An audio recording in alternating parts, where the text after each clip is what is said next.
چادر اوڑھے ہوئے ہیں۔ اس پر حسن علیہ السلام چادر کی طرف بڑھے اور کہنے لگے، سلام ہو آپ پر نانا جان، اے خدا کے رسول، کیا مجھے اجازت ہے کہ میں آپ کے پاس چادر میں آ جاؤں؟ آپ نے جواب دیا، میرے بیٹے، میرے حوض کے مالک، تم پر بھی سلام ہو، تمہیں اجازت ہے۔ بس حسن علیہ السلام آپ کے پاس چادر میں پہنچ گئے۔ ایک ساتھ نہیں گزری تھی کہ میرے بیٹے حسین علیہ السلام آ گئے اور کہنے لگے، امی جان آپ پر سلام ہو۔ میں نے جواب دیا، میرے بیٹے، میری آنکھ کے تارے، میرے لختے جگر، تم پر بھی سلام ہو۔ پھر وہ مجھے کہنے لگے، امی جان مجھے گھر میں نانا جان کی سی خوشبو آ رہی ہے۔ میں نے کہا، ہاں تمہارے نانا جان اور بھائی جان دونوں چادر کے اندر ہیں۔ اس پر حسین علیہ السلام چادر کے قریب گئے اور بولے، نانا جان، اے خدا کے مختار نبی، آپ پر سلام ہو، کیا آپ کی اجازت ہے کہ میں بھی آپ دونوں کے پاس چادر میں آ جاؤں؟ آپ نے فرمایا، تم پر بھی سلام ہو میرے لال، میری امت کے بخشوانے والے، تمہیں اجازت ہے۔ بس حسین علیہ السلام بھی ان دونوں کے پاس چادر میں پہنچ گئے۔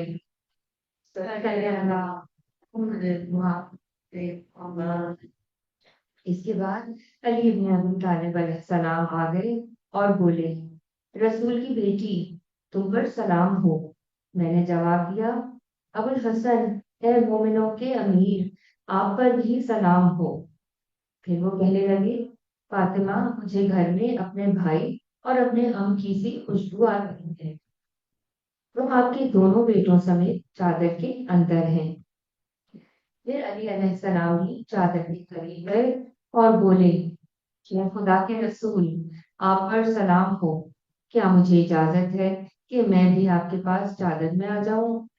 بابا جان نے ہم سے فرمایا، تم پر بھی سلام ہو میرے بھائی، میری جانشین، میرے علم بردار، تمہیں اجازت ہے۔ بس علی علیہ السلام بھی چادر میں پہنچ گئے۔ پھر میں چادر کے قریب گئی اور میں نے کہا، سلام ہو آپ پر بابا جان، اے خدا کے رسول، کیا میں بھی آپ کے پاس چادر میں آ جاؤں؟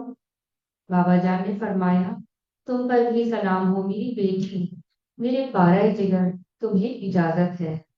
چنانچہ میں بھی چادر میں چلی گئی۔ اب جو چادر میں اکٹھے ہو گئے تو بابا جان نے چادر کے دونوں کنارے پکڑے اور دائیں ہاتھ سے آسمان کی طرف اشارہ کرتے ہوئے فرمایا، اے خدا، جو میرے اہل بیت ہیں، یہ میرے خاص لوگ اور حامی ہیں، ان کا لحم میرا لحم ہے اور ان کا خون میرا خون ہے۔ جو انہیں ستاتا ہے وہ مجھے آزار دیتا ہے، جو انہیں رنجیدہ کرتا ہے وہ مجھے رنج پہنچاتا ہے۔ جو ان سے لڑے گا میں بھی اس سے لڑوں گا، جو ان سے صلح رکھے گا میں بھی اس سے صلح رکھوں گا، جو ان سے دشمنی کرے گا میں بھی اس کو دشمن سمجھوں گا، اور جو ان سے دوستی رکھے گا میں بھی اس کو دوست جانوں گا، کیونکہ یہ مجھ سے ہیں اور میں ان سے ہوں۔ اے خدا، تو اپنی سلوات، برکات، رحمت، بخشش اور خوشنودی میرے اور ان کے لیے قرار دے، اور ان سے نجاست کو دور رکھ اور انہیں نہایت پاک و پاکیزہ رکھ۔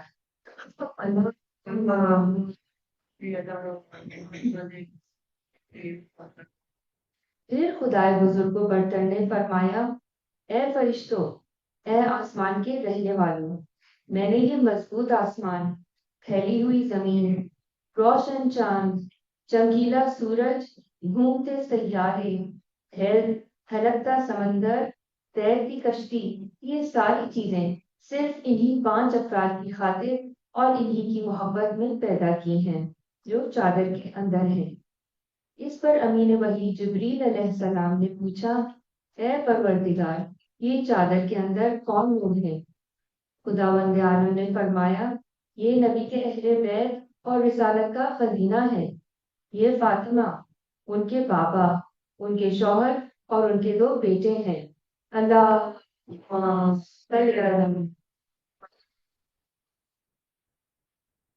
جبرائیل علیہ السلام نے عرض کیا، اے پروردگار، مجھے بھی اجازت دے کہ میں زمین پر اتروں اور ان میں شامل ہو کر چھٹا فرد بن جاؤں۔ خدا نے فرمایا، تمہیں اجازت ہے۔ بس جبریل امین زمین پر اترے اور کہنے لگے، اے خدا کے رسول، آپ پر سلام ہو۔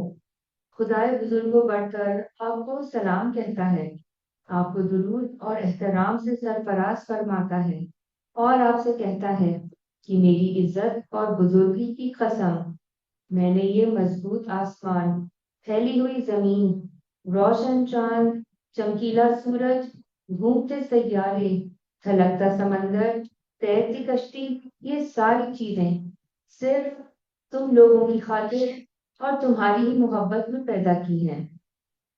اور خدا نے مجھے اجازت دے دی ہے کہ میں بھی چادر کے اندر آپ کے پاس آ جاؤں۔ اے خدا کے رسول، کیا آپ مجھے اجازت دیتے ہیں؟ رسول خدا صلی اللہ علیہ وآلہ وسلم نے فرمایا، اے خدا وحی لانے والے، تم پر تمہیں بھی پھر جبریل بھی ہم لوگوں کے ساتھ چادر میں آ گئے۔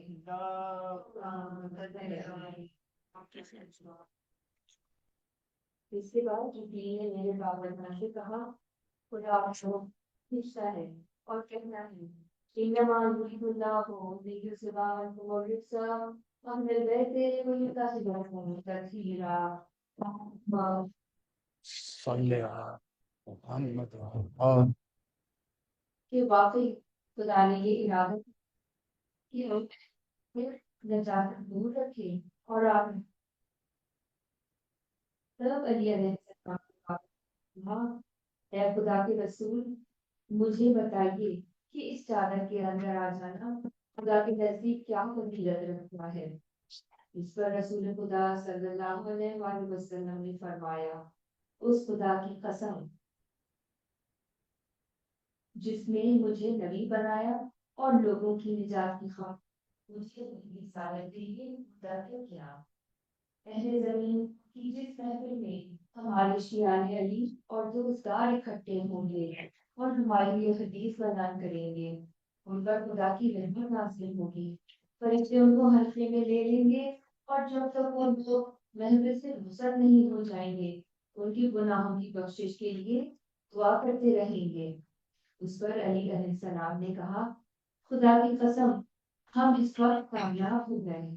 پھر رسول خدا نے فرمایا، اے علی، اس ذات کی قسم جس نے مجھے سچا نبی بنایا اور لوگوں کی نجات کی خاطر رسالت کے لیے منتخب کیا، اہل زمین کی جس محفل میں بھی ہماری یہ حدیث بیان کی جائے گی کہ جس میں ہمارے شیعان قریب اور دوست اکٹھے ہوں گے، اس محفل میں جو کوئی دکھی ہوگا خدا اس کا دکھ دور کرے گا، اور جو غم زدہ ہوگا اس کو غم سے چھٹکارا دے گا، اور جو کوئی حاجت مند ہوگا خدا اس کی حاجت پوری کرے گا۔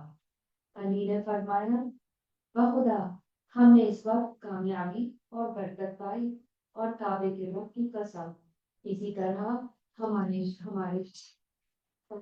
ہوئے اور آخرت میں خوش نصیب چہرے۔ اللہ صلی اللہ محمد وآلہ۔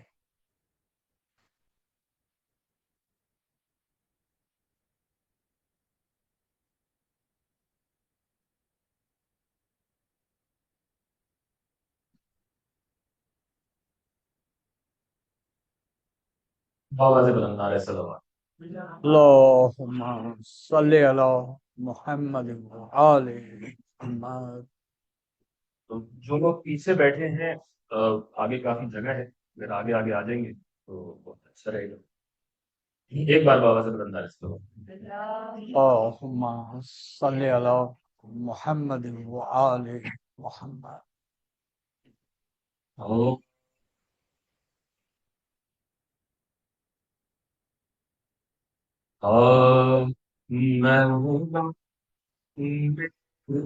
جب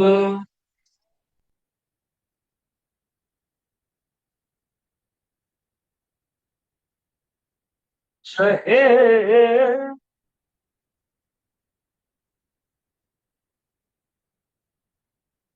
فنا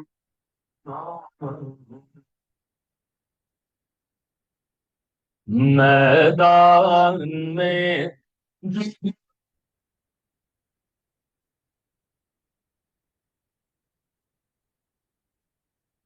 چہے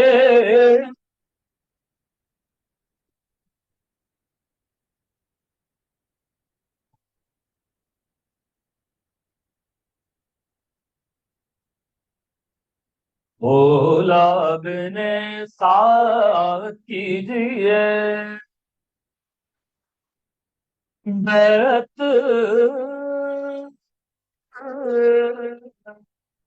کیا شام اولاد نے ساتھ کیجیے بیعت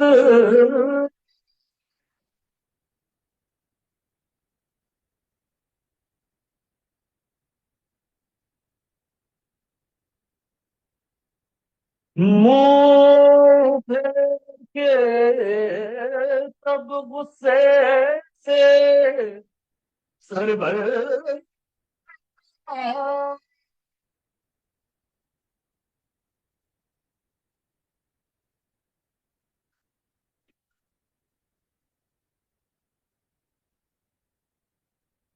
سر بھر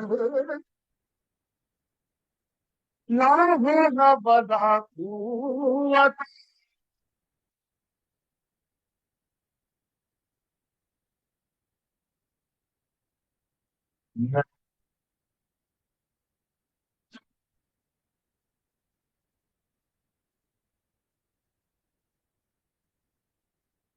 اللهم صل على محمد. دل کی زینت گرد حسینی سر کی زینت پائے حسین دل کی زینت درد حسینی سر کی زینت پائے حسین آنکھ کی زینت خالص آنسو لب کی زینت ہائے حسین در سے حسینی اللہ کیوں نہ سمجھ میں آ جائے در سے حسینی اللہ کیوں نہ سمجھ میں آ اپنے خدا کی جس عظمت کو سر دے کر سمجھائے حسین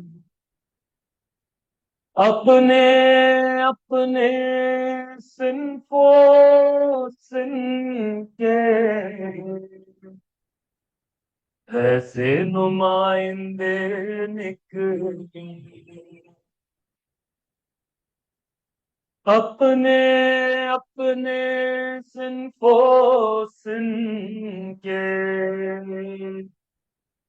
ایسے نمائندے نکلے کرب و بلا کے تختے بن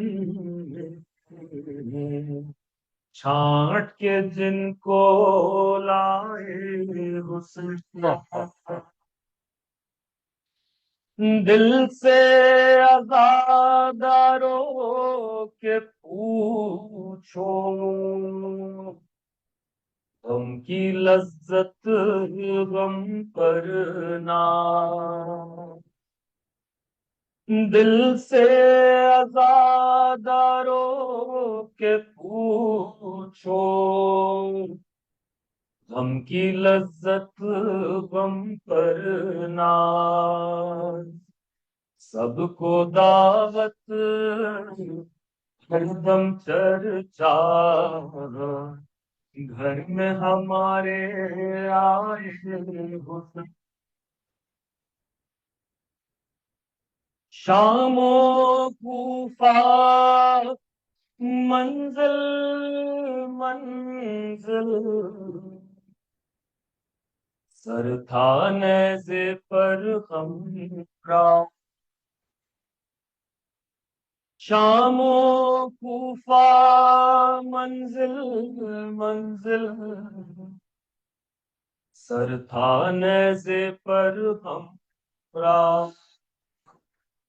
زینب کا کیا ساتھ دیا تھا، زینب کے ماں جائے حسین،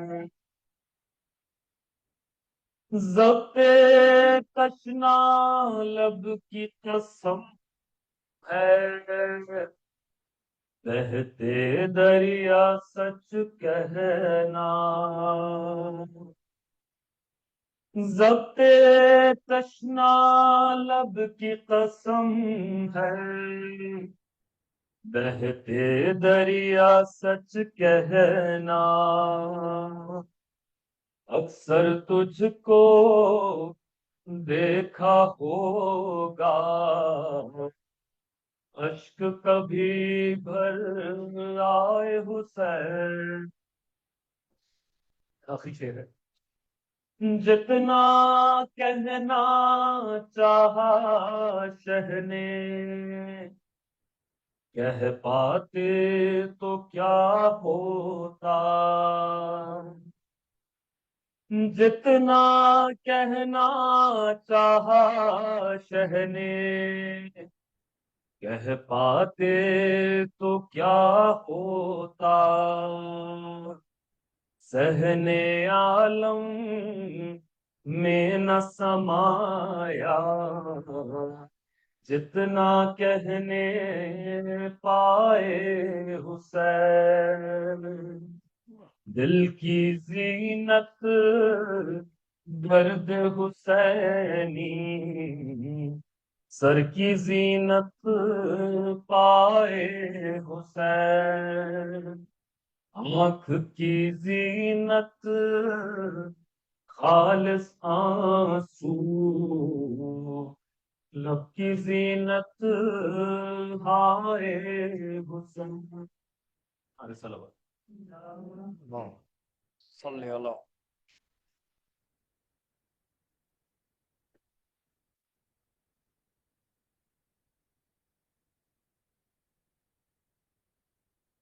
صلوات.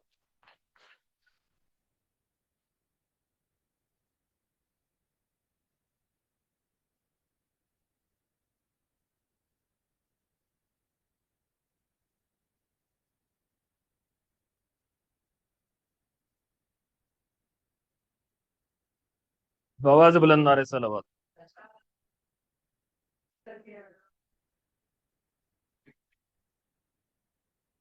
أعوذ بالله السميع العليم من الشيطان الرجيم. بسم الله الرحمن الرحيم.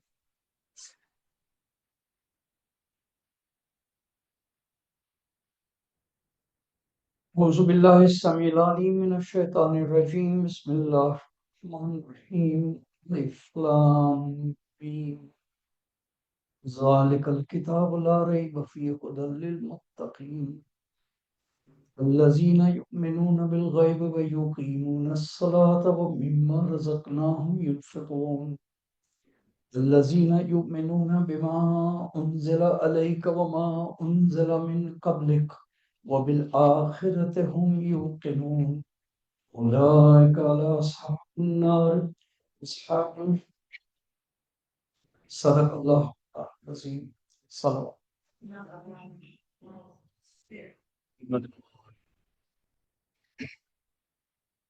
We have taken as our theme the everyday spirituality. 7 doors to a spiritual life. And we have chosen as the doors, the 7 doors to a spiritual life. And in doing so, we will be guided by the incredible scholarship that's available today, both of our dispensation and others. For we live in an age of confluence. We live in an age where ultimately dialogue prevails, though there are forces to make sure that that doesn't happen, then that's the other side of it.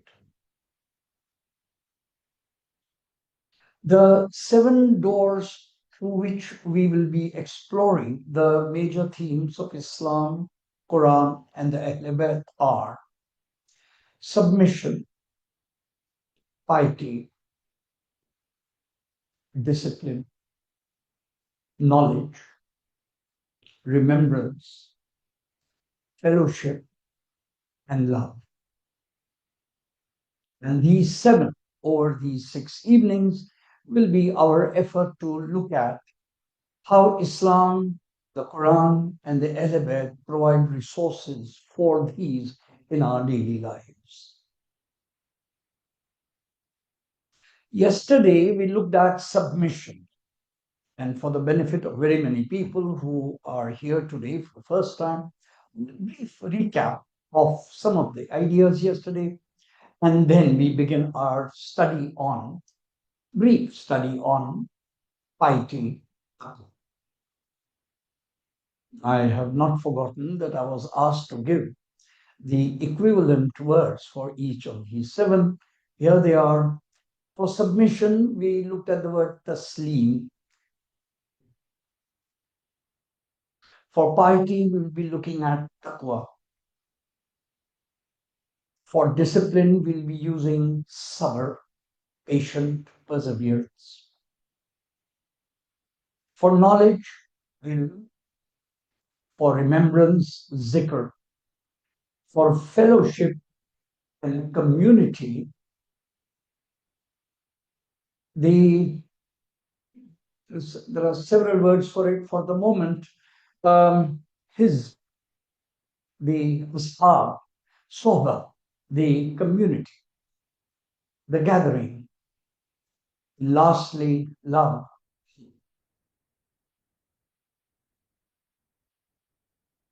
Yesterday, we looked at submission as something onerous in our world, something difficult to do, because it seemed to be directly opposite to our individual autonomy.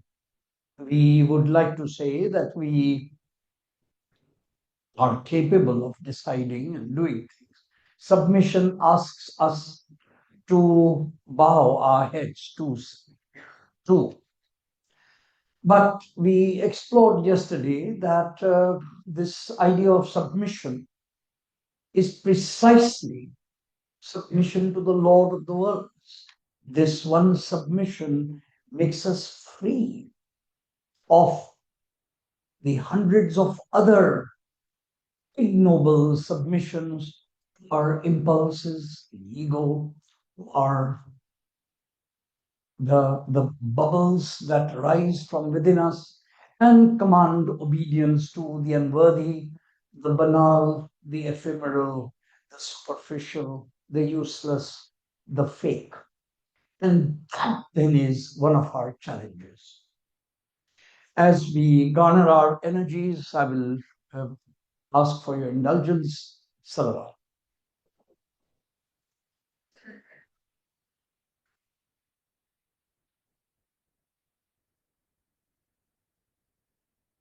So yesterday we explored the meaning of the word taslim from perhaps the greatest master who could have explained it, Imam Ali himself. So, Lord, Salli ala Muhammadin wa ali Muhammad.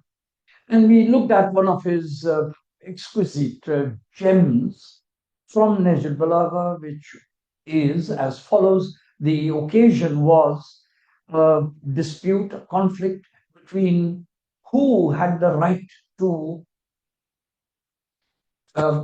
arbitrate. Who had the right to arbitrate? And there were those who argued that only the book of God. And the Imam very clearly said, true, but the book of God itself, by itself, on the side, doesn't speak. You need someone to make it speak. And it is ironic in Islamic, in our understanding of the Quran, we believe that the Quran is the silent, the Quran summit, and we believe that the Imam is the Quran Natiq, the talking Quran. It is very interesting that it was the talking Quran himself who was saying that this silent Quran itself will not interpret, it needs someone to interpret it. In a sort of a most remarkable and highly ironic that he needed to say it. He then continued that I'm going to explain Islam in a way no one will after me. That is enormous confidence. And he did so as follows. Islam ho tasleem, tasleem ho yaqeen, yaqeen ho tasdeeq, tasdeeq ho iqrar, iqrar ho al-aada, wal-aada ho al-amal. The translation of that would be Islam, the religion, the faith, Islam is submission, and submission is based on certainty, and certainty is based on affirmation, and affirmation is acknowledgement, iqrar, and acknowledgement is obligation, because when I acknowledge something, I'm obliged to then obey it, and that obedience leads to action, leads to amal. And so, therefore, ultimately, the Imam was calibrating step by step all the dimensions of our being. Such was his mastery. And in that one exploration, we looked at submission yesterday. Today, it will be my effort to look at Taqwa. Taqwa is piety. Keyword. There are over 250 occurrences of the word Taqwa in this form, but in all its other prefixes and suffixes, the word is over 400 plus times in the Quran. It is almost like a lead motif in the book. And if you were to ask what is the central message of the Prophet, it would be Taqwa. And through the ages, the understanding of Taqwa has been, I will be summarizing, but then give examples as well, has been restraint. Taqwa is to hold back. Taqwa is to pause. It is to pause for a higher cause.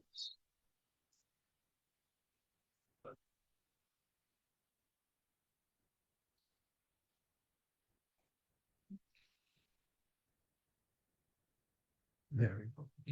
Sorry.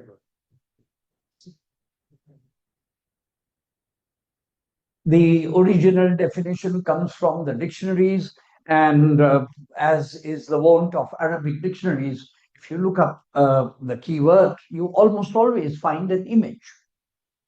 Arabic is a dynamic language. Those who know Arabic more than me have told me, I've read that in Arabic, verbs dominate. In English, nouns dominate. So a summary of incredible. Because if we wanted to show deference in English, the words would all be nouns. We would say, Your Highness, Your Excellency. We would use words which are nouns. In Arabic, it is not so. In Urdu, it is not so. I mean, a completely different issue on linguistics. I don't want to go there. So, in Arabic, if you were to look up the keyword of a meaning, you would almost always find an image. And the image for the word taqwa, if you were to look it up in the great Arabic dictionaries, you would find that it refers to a holding oneself in restraint. The metaphor is that of going on a path where there are thorns, thorny path.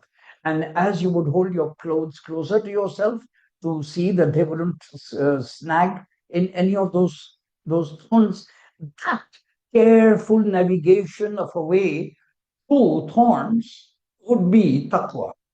And the image immediately makes sense. Yes, we are in this world, and in this world of temptations and dissipations, our navigation of ourselves would be taqwa, holding ourselves softly close so that we do not get snagged by the thorns on the path. Makes sense. This idea of restraint has also been captured in popular imagination. Just of the very many stories, just one. It'll, from abstract ideas, immediately this kind of concrete story makes sense. It is said of two Muslim scholars, early 20th century, late 19th, early 20th century. Two Muslim scholars, good friends. One was a scholar of the Quran, did some tafsir, multi-volume tafsir. Another one was a scholar of Islam, but another aspect, more pious, more. And these two were very good friends. The person who narrated this story to me also said that he has met some of the children of these two scholars, not the time for the actual thing. The story has a nice point to it. It is said that these two friends made a pledge that whosoever of the two says on into the next world first will inform the other of how it was. अल्लाह ताला ने उनके साथ क्या मामला किया. That phrase. And it so happened that the scholar of the Quran, the tafsir, mufassir gentleman, passed away first. On the soya of his passing, his friend, the other scholar, saw him in a dream. And he said, the one in the dream, the other scholar, the one who came in the dream, said, मेरी बख्शिश हो गई, लेकिन तफसीर की वजह से नहीं. Which surprised the one who saw him in the dream. And he said, then what? Well, he said, my deeds were brought before me, and all the other good deeds that I had done, which I presented, were put aside. For the moment, let us not consider the angels to be too harsh. The system works on a ruthless justice. So there are causes for that, but for the moment. He said, in all that list, in all my good deeds, my errors and lapses were plenty, but all my good deeds, whichever one I adduced, the angel said, you have already been recompensed for it. You have already been recompensed in the world. You have already been recompensed for it. And that dismayed me a little. And then somebody, a voice from the high, said, look at something that he did which wasn't for himself. And he said, they poured into my record some more. And it turned out that on a particular day, he says, I remember that on a particular day, I was in this great enthusiastic moment of inspiration. Words and ideas coming upon me in great detail. And as was the time, we're talking late 19th, early 20th century, I had that inkpot and I had my quill, and I would dip the quill and keep writing. And in that moment of great and inspiration, we saw a fly sitting on the edge of the inkpot. And I paused. And I saw that it was drinking the ink, the water on the side. And I just paused, let it finish, and when it flew off by itself, it then continued writing. That one gesture for the sake of a creature of God, for the sake of a creature, not myself, not my own aggrandizement, nobody was watching, I wasn't getting any brownie points from anyone. That one deed was in the record for which the on high judgment came. For the sake of that one gesture, we forgive you and we accept all your tafsir and all the other stuff that you've done. That's fine. What? Salawat.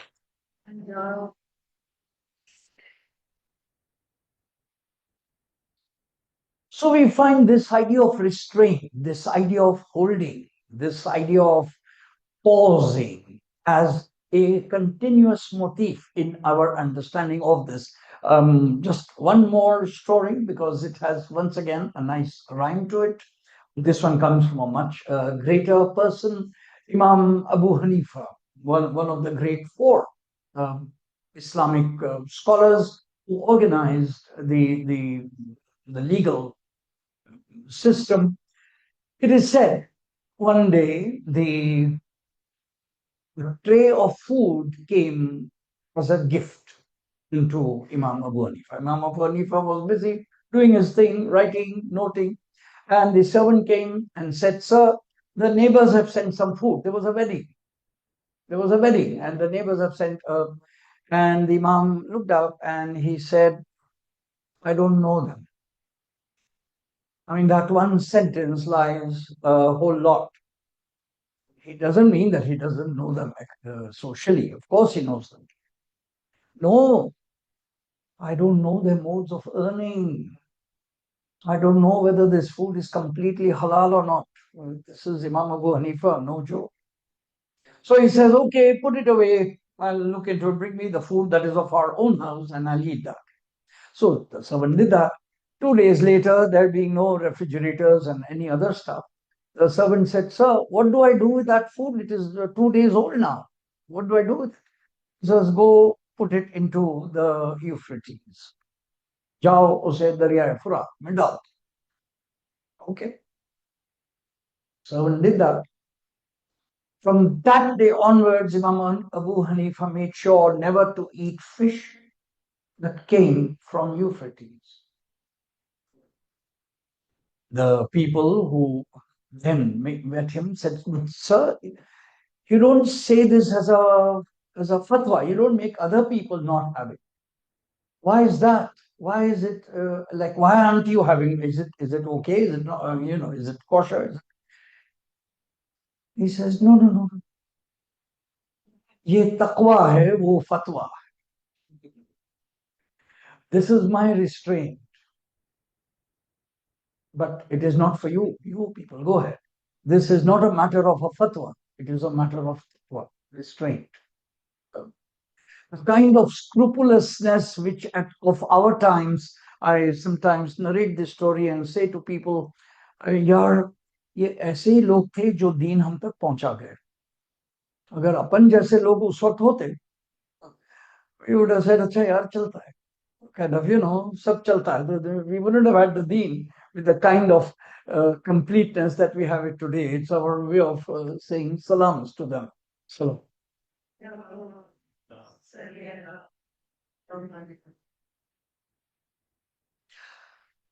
So, taqwa as restraint. This, as I said, and I have established from the great master stories, anecdotes, seems to be in place. And yet, there is another nuance to it, and it will be my honor and privilege to share that with you. And it comes from the Imam al-Muttaqi, from Imam Ali ibn Abi Talib, the Imam of Muttaqin. It is a rare thing that one of the first neon-sighted lights that I saw on my arrival at Najaf for the first time in my life in March 2019, I happened to see Imam al-Muttaqin as the very first time when I arrived at one of those connections. So the Imam of all Muttaqin has a very different take on Dua. And Nahjul Balagha, this collection of sermons, the most famous, popular, bestseller book, sadly also unread, not read. It is everywhere, but it is not read. More than the first 7 pages is one of those things. Najul Balagha has an understanding of Taqwa which is very, very different and richer than what we have understood so far. It isn't restrained. Okay, now if Imam al-Muttaqin is explaining something as different, we need to pay attention. So, okay, how does he go about it? The Imam says, and we will use several metaphors and then elaborate. The Imam says, Taqwa is a sanctuary. Once you are in, you are safe. The Imam says, Taqwa is a shield. It saves you from the bows and arrows that are aimed at you and saves you from being hurt. Now, these are very strange metaphors. Sanctuary. The Imam is saying, it is not restraint, it is sanctuary. Now, scholars who explain this have said there are people who think of taqwa as a prison, as a restraint, as something that holds us back, as something that surrounds us and keeps us and hooks us. Sure, from one point of view, a prison and a sanctuary both have walls. But the purpose of a sanctuary is different, and the purpose of a prison is different. And it is here that the wisdom of the Imam takes us to. The Imam uses an incredible word for taqwa. He says it is not restraining yourself from sin, but to live in a way that makes the attraction of sin irrelevant. So, makes the attraction of sin irrelevant. It makes you so robust that the kinds of things that would distract you don't distract you. Taqwa is that stronghold, that rope of God that from one end reaches all the way unto Allah. Taqwa is not restraint, it is immunity. It is not restraining yourself from sin, but immunity from the possibility of sin. And this calls for a different kind of reflection and some depth. Salam. Ya Ali.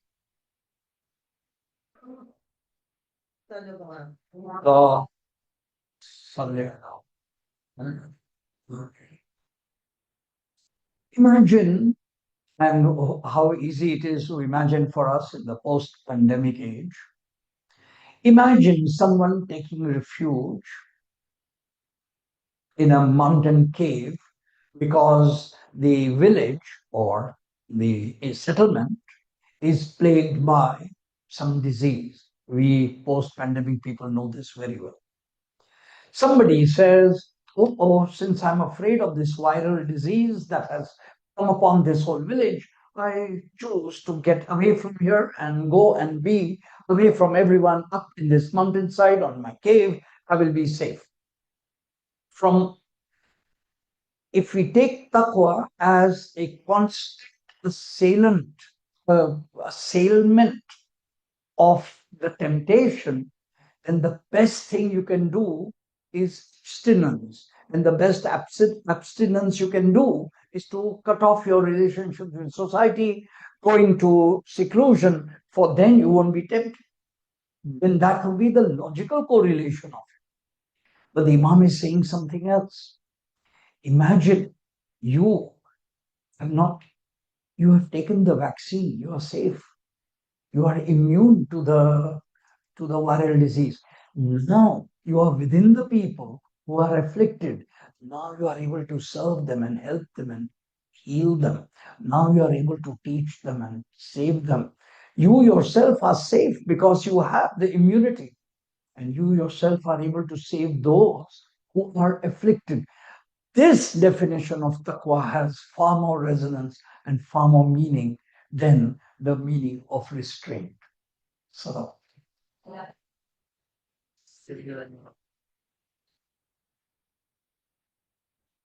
so when the Imam says that the taqwa is like a fort, like a fortress, a sanctuary, once you are in it, you are safe. He's actually pointing out another mental, if you like, exercise. Scholars who have analyzed the Imam's words with great depth have pointed out that our universe, our lives, are a constant fluctuation of between dualities. There is attraction and repulsion.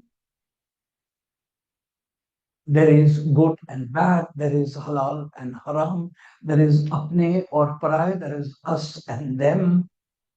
There is up and down. There is male and female. There is the north, the south. There is the whole raft of polarities that grip this universe. The way it is structured, masters say that only Allah is one. Everything else is two. Everything else is held in a dynamic polarization of opposites.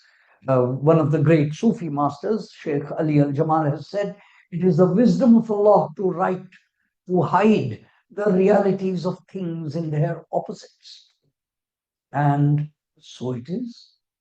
We know very well that from, and these kinds of opposites are indicated in the Quran, a way by which Allah Ta'ala teaches us about Himself, that it is He who brings night from the day, and it is He who brings life from death. These opposites, as we experience them, are unified in Tawheed, in oneness.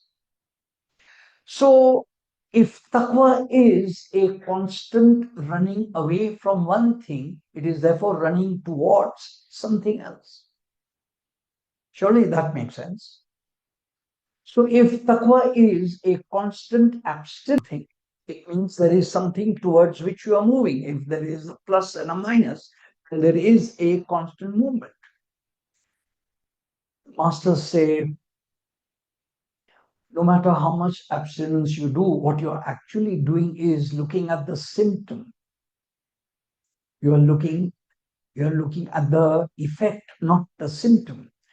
You're looking at the sinfulness within you, the inclination towards the lapse, the gap, the fall, the ease. You're looking at that within yourself. But the cause of it, you are not addressing. The cause is the world itself. So no matter how much you abstain from something, the moment you start coming to real life and the real world, there is the world with all its temptations and all its. So the Imam says, no, if you are truly a muttaqi, then the tentacles of sin have been severed. What a remarkable image. He has taken the dissipation and the qualities of sins to be like snakes and reptiles and tentacles. And he says, when they have been severed, they won't be able to hurt you anymore. Precisely the kind of word we are trying to understand through immunity. The one who is immune to the viral disease is the one who is able to move amongst the people, is able to help them and serve them, but is himself not assailed.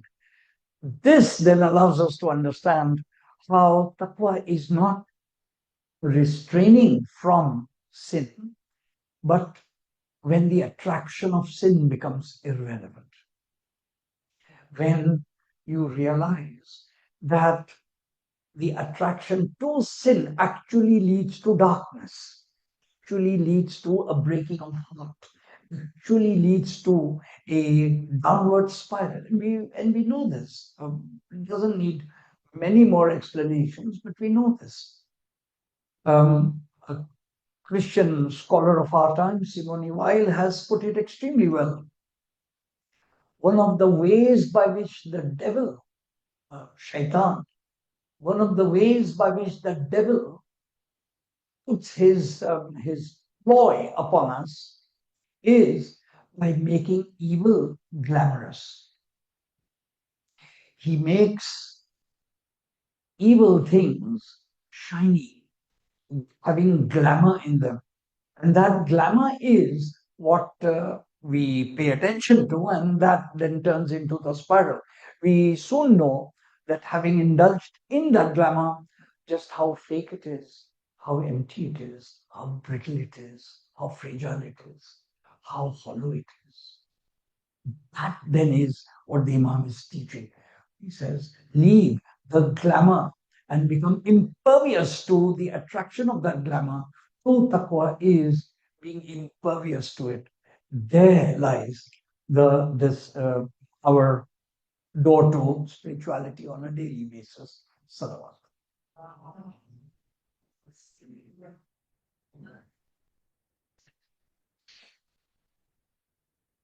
I began by reciting the opening verse of chapter 2, Surah Baqarah.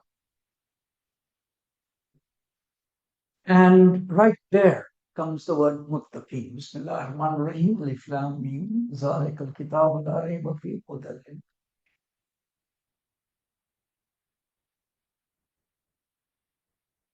This is the book in which is no doubt to the first three letters, Alif Lam Mim,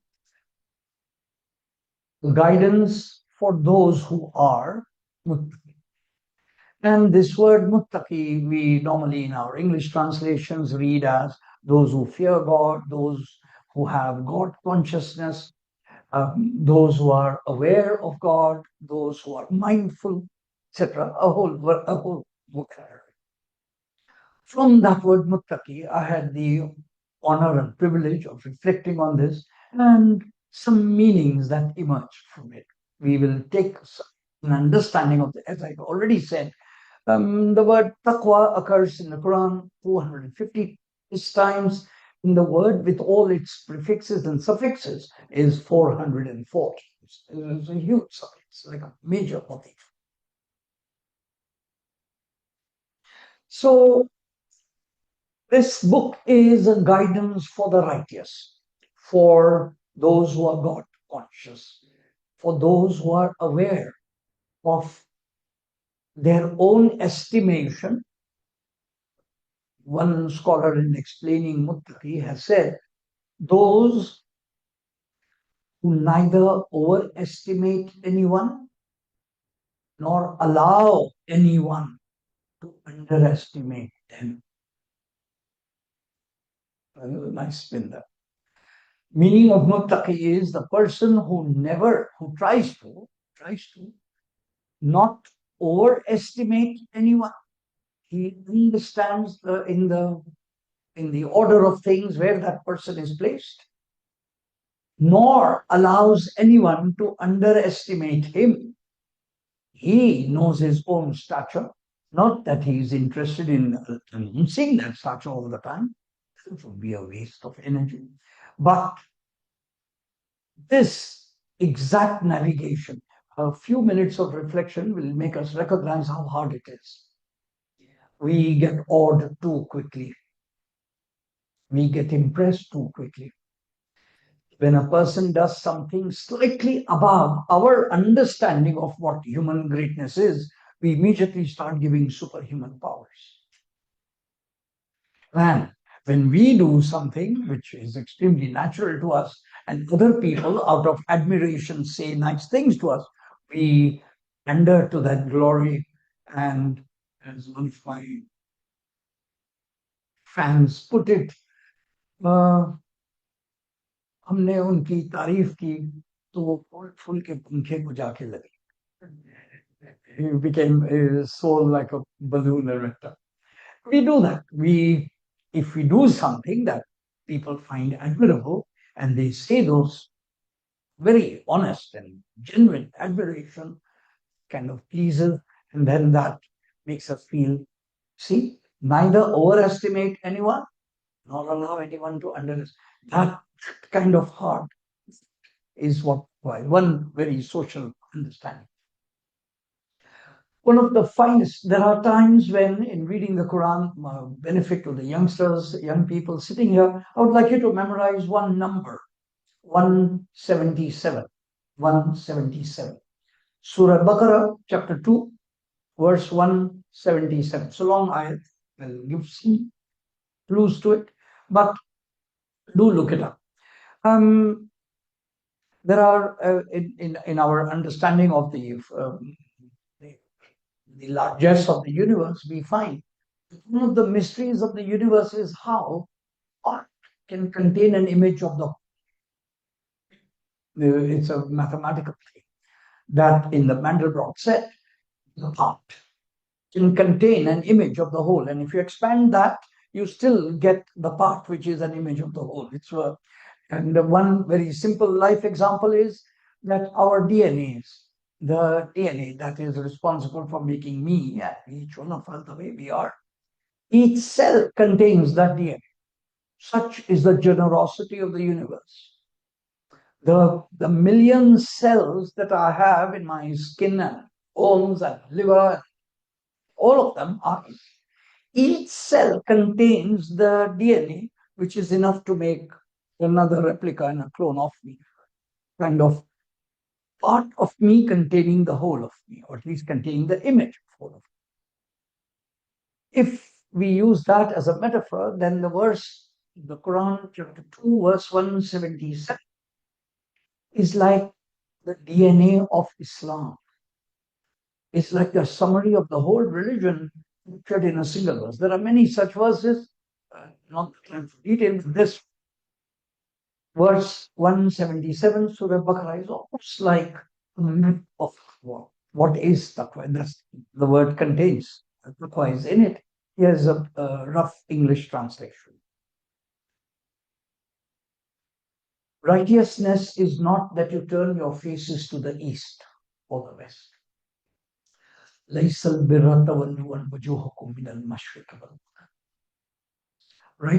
is not that you turn your faces to the east or the west, but righteousness is that you believe in Allah and the last day and the messengers and the books and the angels. And out of love for him, give what has been given to you. Out of love for him, give. And having mentioned that, he then gives us a list of 7 categories of people to whom we have to give out of love for.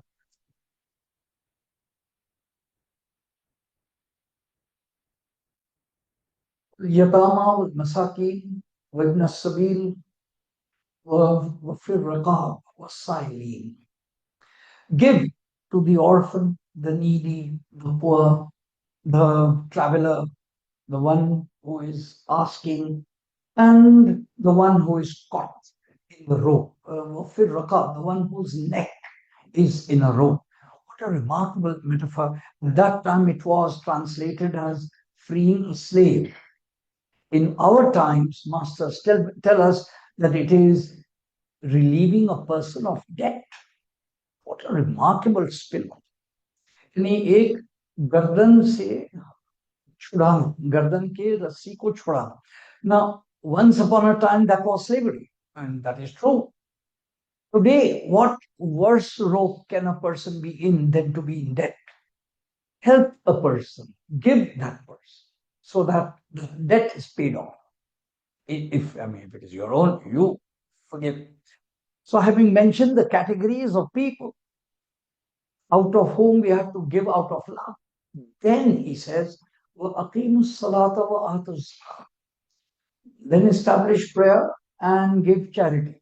So zakat is outside of all of these categories. Allah Ta'ala truly catches the purse straight away. Somebody said very well, यार अल्लाह ताला ने तो purse पे हाथ रख दिया, मैंने तो तस्बीह को पकड़ रखा था. I never let go of the tasbih, but God said, no, the purse. Right?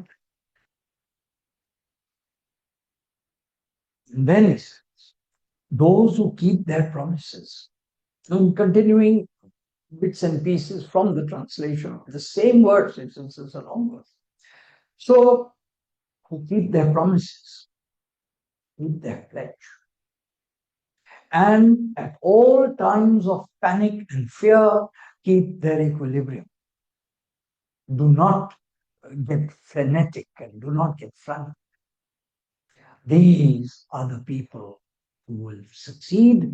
These are the muttaqin. So now we have a personification of what taqwa is. Verse 177, chapter 2. Do look it up, engage with it, think about it. So,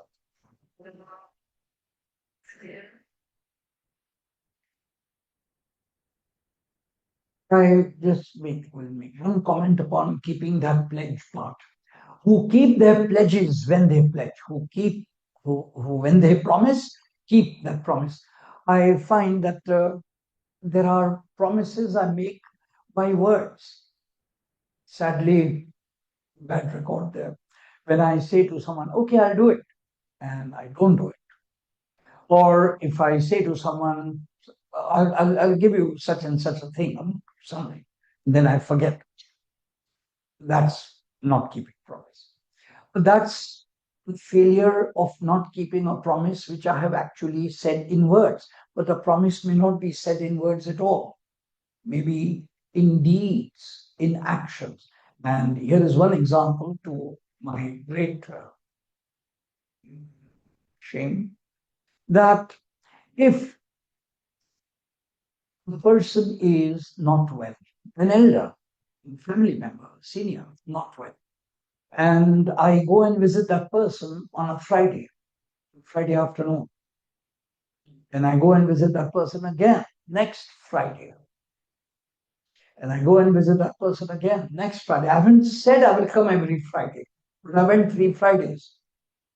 I have made a promise by deed. On the 4th Friday, I may kind of wiggle out of it and say, but I didn't actually say that I would come and I would go away and do something else. That person is waiting. There is a promise broken. A deep issue right there. Well, Taqwa would work out in action. Just a small wisdom point I wanted to share. So,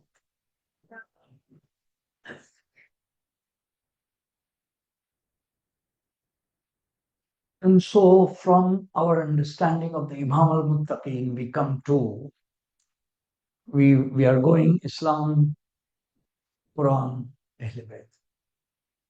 We are going by the family. We are going by those who embodied these principles. And in many of my previous conversations here, I have had occasion to mention that the family of the Prophet, we might say they were receivers of blessing. Indeed, they were the chosen ones. They were the people of blessing. Perhaps the true mark of their greatness comes from the people they inspired, from the people whose lives they touched and achieved such incredible loyalty that we then say, if the Prophet, the wives of the Prophet, the daughter of the Prophet, the son-in-law and the grandchildren of the Prophet are in that holy circle of chosen ones, those who loved them, those whose love they attracted till the last moment, truly they deserve our salams because they achieved a kind of a signature. They left a mark for us saying, well, you need not actually belong to the actually inner circle, and yet the inner circle can expand and include them too. And for that, what greater example than Salman Farsi, the great stranger who became a member of the family. Salman is Ahl. And much later, inshallah, we will have occasion to remember him about another person for whom Imam Hussain said, Abbas is Ahlul and he is one of us. In that sense, then, the family. Today, we will remember as we've said, even yesterday, we will go from the outer circle to the inner circle. Yesterday, we remembered Hubb. Today, we will remember some of the others who achieved sanctity and sainthood by this incredible love and loyalty to the muttaqin, to the family. We will benefit from Talib John's.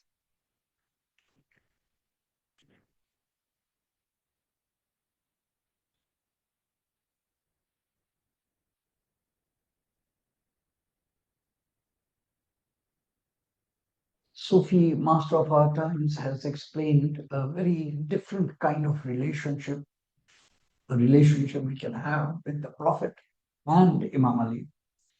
And he says there is a sense in which Imam Ali is a greater exemplar for each one of us. And he does this. He is a Sufi Sheikh master, where he's no disrespect involved. He says, but from one perspective, and the perspective is the Prophet was groomed by Sayyidina Jibreel. The Prophet received his training by a divine system. We don't know how it worked, but we do know that the Prophet had access to a source of wisdom none of us are privy to. But Imam Ali demonstrated something else.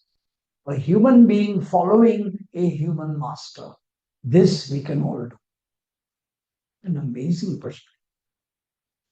Not all of us are privy to the wisdom of Jibreel coming from Lawh Mahfuz teaching the book. That could only happen to the Prophet. That is true. But Imam Ali showed us what it is like to be completely loyal to one person who was visible, tangible. And in that relationship, all of us are able to participate.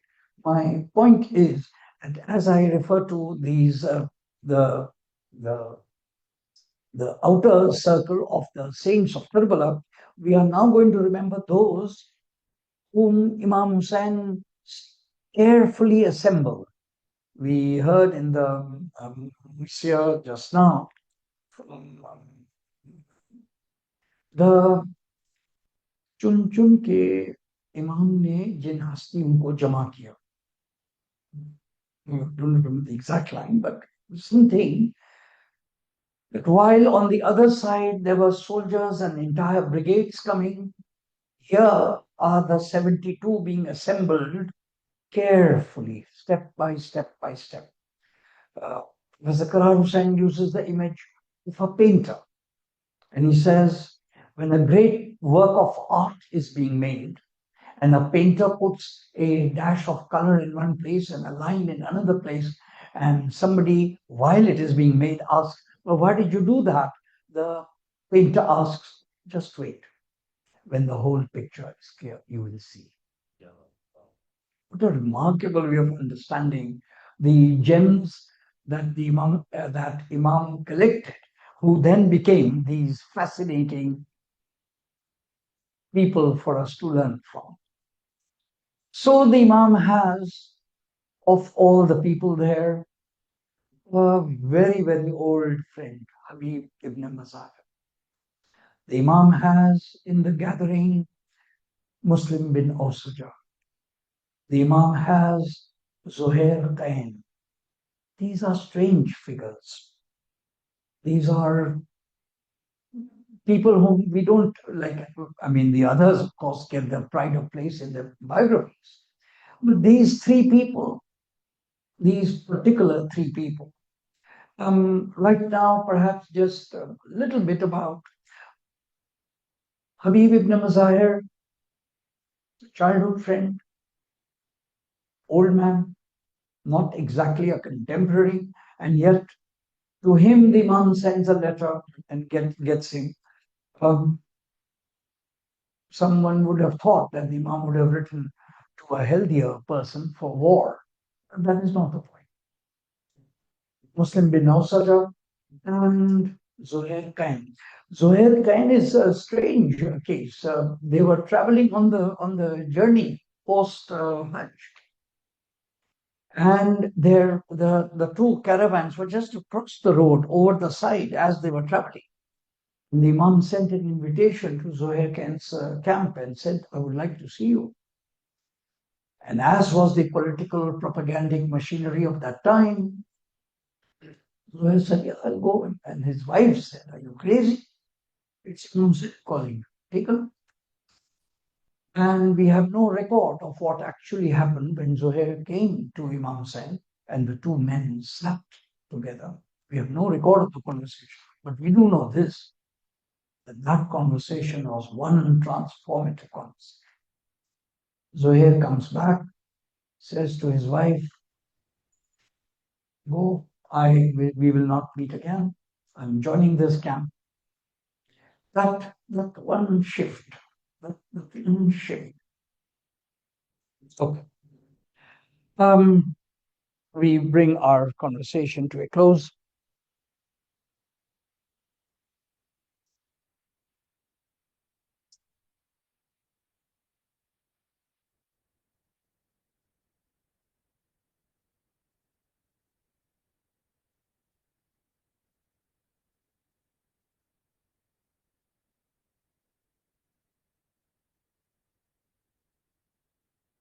یہ گواہیاں دیکھ لی، حسین نے اللہ کو گواہ بنایا، اس طرح سات نے لشکر والوں کو گواہ بنایا۔ جیسے ہی اس نے تیر پھینکا، لشکر والوں کو بھی تمنا ہوئی کہ ہمیں بھی انعام ملے۔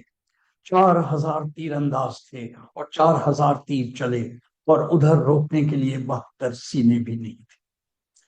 دیکھو، میں نوجوانوں کی ذاتی تربیت چاہتا ہوں۔ یہ جملہ جو میں نے کہا، اس کا مطلب تو سنتے جاؤ۔ ادھر سے 4000 تیر چلے اور ادھر سے روکنے والے 72 سینے بھی نہیں تھے۔ اس لیے یہ میں نے کیوں کہا؟ اس لیے کہ ان 72 شہیدوں میں سے وہ تھا جو صرف 6 مہینے کا تھا۔ ادھر سے تیروں کی بارش شروع ہوئی، ادھر اصحاب حسین نے ایک دوسرے کو پکارا۔ حبیب نے زہیر کو پکارا، زہیر وہ دن آ گیا ہے جس کے لیے ہم پیدا ہوئے تھے۔ کہا کیا کریں؟ کہا ایسا کرو کہ جن فوجیوں کے پاس گھوڑے ہیں وہ خیام حسینی کے سامنے گھوڑوں پر بیٹھ جائیں۔ حسین کی ساری فوج کے پاس گھوڑے نہیں تھے۔ فوج ہی کیا تھی، جن کے پاس بھی گھوڑے تھے انہوں نے گھوڑے ملائے، لیکن گھوڑوں کے درمیان جگہ بچی اور خطرہ تھا کہ تیر آ کر خیمے میں نہ چلا جائے، تو وہ جو پیادہ سپاہی تھے حسین کے 2 گھوڑوں کے درمیان اکڑوں بیٹھ گئے۔ جب تیروں کی بارش رکی تو حسین گئے یہ دیکھنے کے لیے کہ کون سا ساتھی زندہ ہے اور کون سا ساتھی چلا گیا۔ تب حسین نے کانوں میں سے ایک بی بی کے رونے کی آواز آئی۔ حسین نے مڑ کر دیکھا کہ ایک لاشے پر ایک کنیز بیٹھی رو رہی ہے۔ کہا یہ کس کا لاشا ہے جس پر یہ عورت بیٹھی ہوئی رو رہی ہے؟ ہاتھ جوڑ کر کسی نے کہا، فرزند رسول، یہ مسلم ابن اوسجا کا لاشا ہے، ان کی کنیز اس کے سرہانے بیٹھی رو رہی ہے۔ پوچھا جب مسلم مر گئے؟ کہا نہیں مولا، تھوڑی سی جان باقی ہے۔ یہ سننا تھا کہ دوڑتے ہوئے حسین مسلم کے قریب آئے، ان کا سر اٹھایا، اپنے زانوں پہ رکھا۔ مسلم کہا، مسلم کیسے ہو؟ کہا مولا حق ادا ہو گیا۔ حسین جواب کیا دے؟ مولا کی آنکھوں سے آنسو گرنے لگے۔ اتنے میں دوڑتے ہوئے حبیب ابن مظاہر آئے اور کہنے لگے، مسلم تمہاری بیوی خیمے میں ہے، تمہارا 5 سال کا بچہ خیمے میں ہے، تم دنیا سے جا رہے ہو، اگر کوئی وصیت کرنی ہو تو کر دو، ہم پوری کر دیں گے۔ ایک مرتبہ مسلم نے آنکھ کھولی اور اشارہ کیا حسین کی طرف اور کہا، اوصیہ کا بحاظ المظلوم، کوئی وصیت نہیں ہے میرے مظلوم مولا کے، ایک خیال رکھنا، مجھے بیٹے کے لیے کوئی وصیت نہیں کرنی، بیوی کے لیے کوئی وصیت نہیں کرنی، میری وصیت تو بس اتنی ہے کہ میرے بعد میرے مظلوم مولا کا خیال رکھنا۔ یہ کہا اور موت کی ہچکی آئی، مسلم دنیا سے گزر گیا۔ حسین نے سر رکھا इन्ना लिल्लाहि व इन्ना इलैहि राजिऊन कहा थे। और अब हुसैन ने एक मंजर देखा। एक खेमे के पर्दा उठा।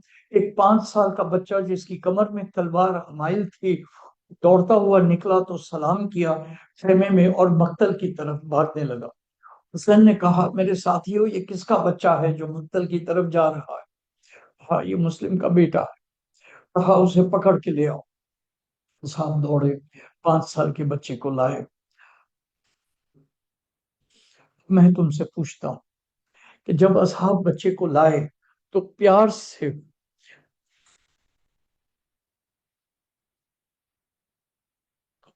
लाए होंगे ना, चमकार के लाए होंगे, तमांचे तो नहीं मारे होंगे ना, गोशवारे तो नहीं नोचे होंगे ना। वो मुस्लिम के बेटे का मुकद्दर था, ये हुसैन की बेटी का मुकद्दर था। इन्ना लिल्लाहि व इन्ना इलैहि राजिऊन। अल्लाह सल्ली अला सय्यिदिना मुहम्मद व अला आलि सय्यिदिना।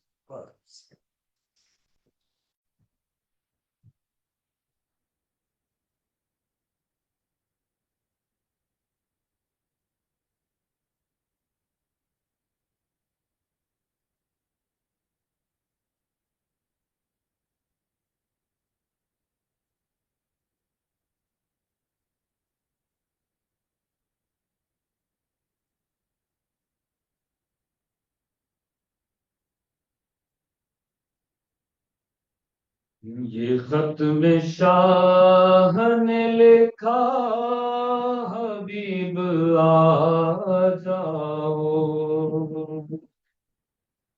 ये खत में शाह ने लिखा, हबीब आ जाओ। तुम्हारा दोस्त है तन्हा, हबीब आ जाओ। ये खत में शाह ने लिखा, हबीब आ जाओ।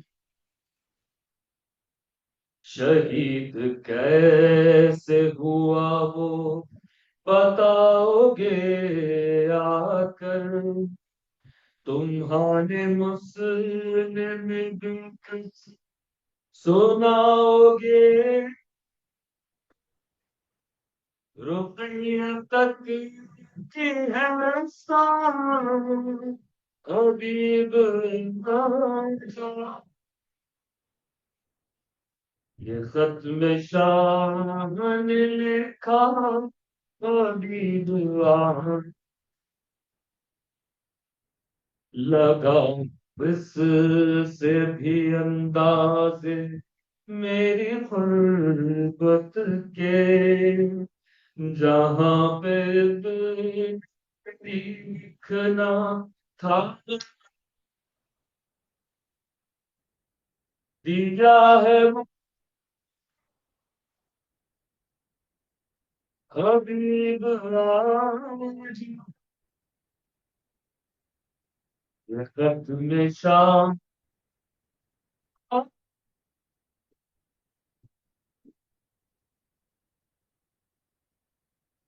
बता रहा था उसे कोई भी नहीं है मेरा, तो बोली सानिए ज़हरा, हबीब आएगा।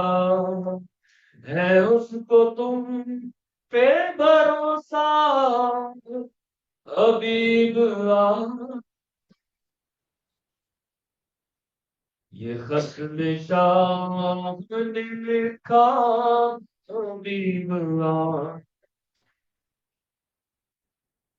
वो जब ये सुनती है कूफे से आ रहे हैं शकी, तो पूछती है हमारा भी आएगा कोई, तो आएगा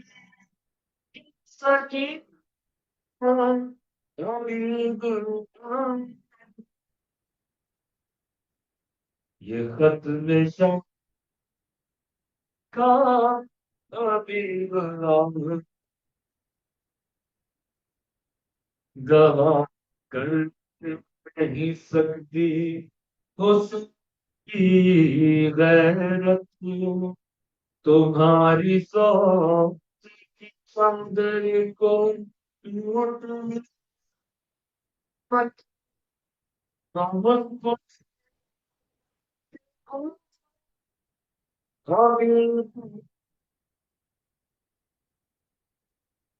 یہ خط میں شام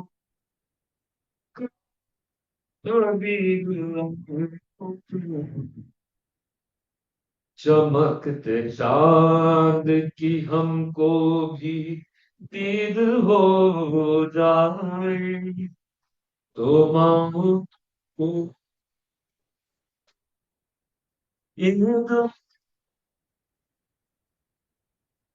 بہت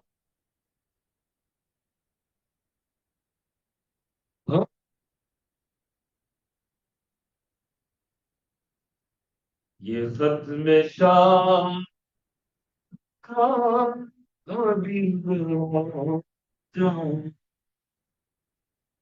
یہ خط نہیں اس بہنوں کی آرزو سمجھو ہمارے لفظوں کو زینب کی گفتگو سمجھو بہن یہ کہتی ہے بھائی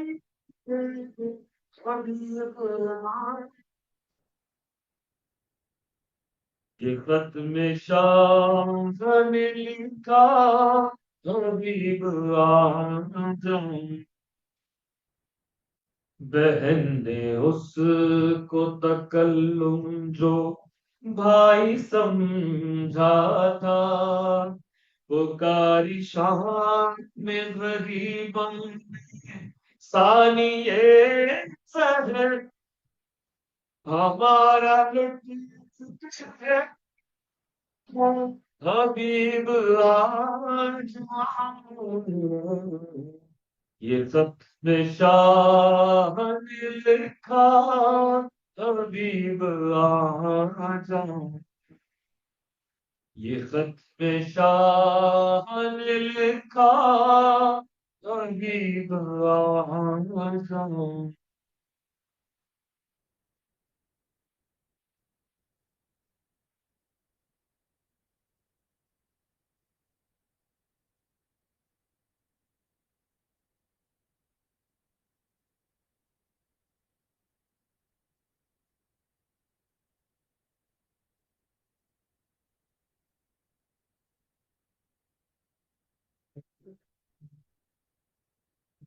Today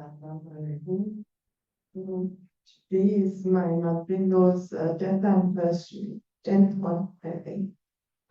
So I would like to recite a small dua for parents with the excerpts from Imam Zainul Abidin's prayer for parents. O Allah, bless Muhammad, your slave and your messenger, and his Ahlul Bayt, pure and single, and the pure and single them out to the best of your blessings, your mercy, your benedictions, and your peace. Single out our parents, O Allah, for honor with you and blessings from you, O most merciful of the merciful.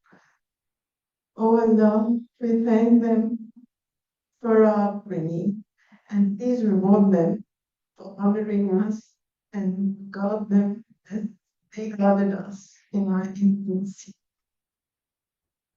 O Allah, I beseech thee not to place us amongst those who disrespect their parents. And I beg you on the day of judgment, when every soul will be repaid for what it has done, they shall not be wrong. Let them be showered with your generosity, your forgiveness and mercy. Verily, you are the possessor of abounding bounty and kindness. You are the most merciful of the merciful. Amen. That's what I'd like to say. It is said, when mercy and truth are met together, righteousness and peace are kissed. O Allah, teach our children to be truthful, ethical, and faithful to your commandment and to your commands. Please, please forgive us. We need to forgive others. To be forgiven, we need to forgive others. O Lord, shower us with your mercy and help us with small acts of understanding which can lead to a life-changing experience of love. Allah, you are forgiving and merciful. You are our refuge and our fortress. You are hiding place, and under your wings, we know we will always find refuge. Protect us and our children. Protect our friends and family from trouble wherever we go, and keep evil far from us. Now, Sallallahu Muhammad wa ali.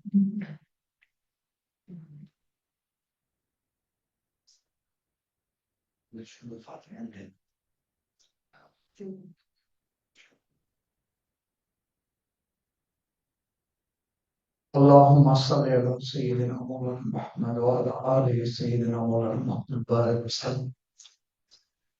Let us offer Fatiha for those who are no longer amongst us, but those who have benefited and blessed us with their presence and their prayers. In particular, we remember, as we remembered yesterday, our dear friend Zohra Bandukwala, who's no more with us, and the anniversary of Zaitun Taqwa, and all others who have frequented these gatherings but who have gone on. Bismillah ar-Rahman ar-Rahim. Qul huwallahu ahad.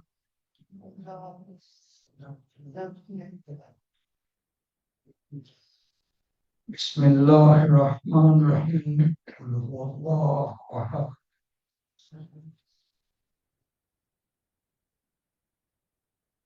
Bismillah ar-Rahman ar-Rahim. Qul huwallahu ahad.